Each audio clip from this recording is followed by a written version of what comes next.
reading your work.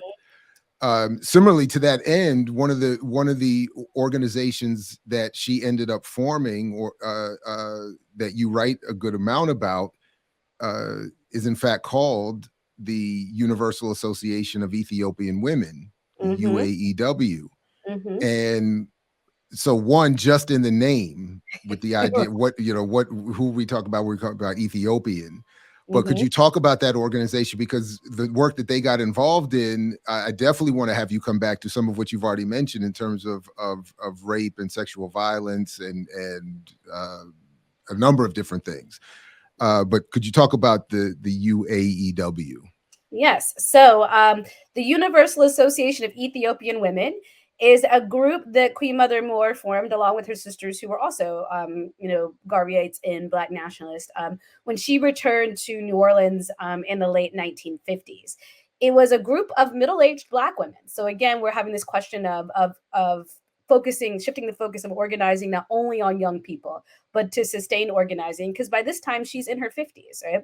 And many of these women were former Garveyites that now came back and kind of rejoined the association. And you can see kind of the parallels there, right? Garvey's is the Universal Negro Improvement Association, right? She's the Universal Association of Ethiopian Women.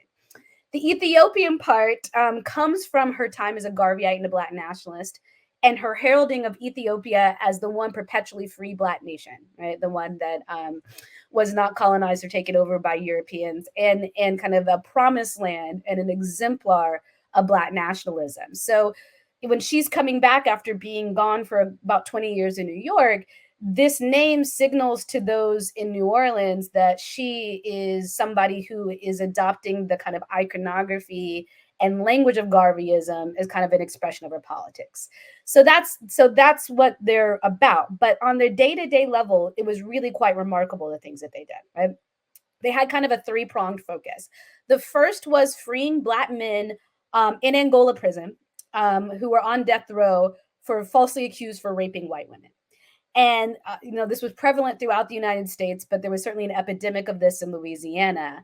And one of the things that they do was they consciousness raised, they gathered support and money, but they would actually go back and redo the police investigation, sometimes finding witnesses that could corroborate that these men were in fact innocent, and on more than one occasion help stay the execution of these Black men that were really about to go to the electric chair within a matter of days or weeks. So, I mean, a real tangible difference, right? The second thing that they did is that in 1960, Louisiana passed the law that a suitable homes law, which meant that you had to have a suitable home to receive welfare. And this kicked in and kicked off hundreds of thousands of Black women off the welfare rolls. It was a very much a racist policy. And not only did they collect food for these women and children, but they also drove to Washington, D.C. to lobby on behalf of repealing this, right? And then the third thing they did was to advocate for Black women who had been raped by white men. They argued that while Black men were sitting in jail on trumped up charges, nobody's being charged for the rampant rape of Black women, right? And even in the 1950s, this was still dangerous work. I have a picture that I feature in the book of Audley Moore pointing to bullets that through the front windshield of her car from driving from place to place, trying to raise money and raise support, particularly for these Black women.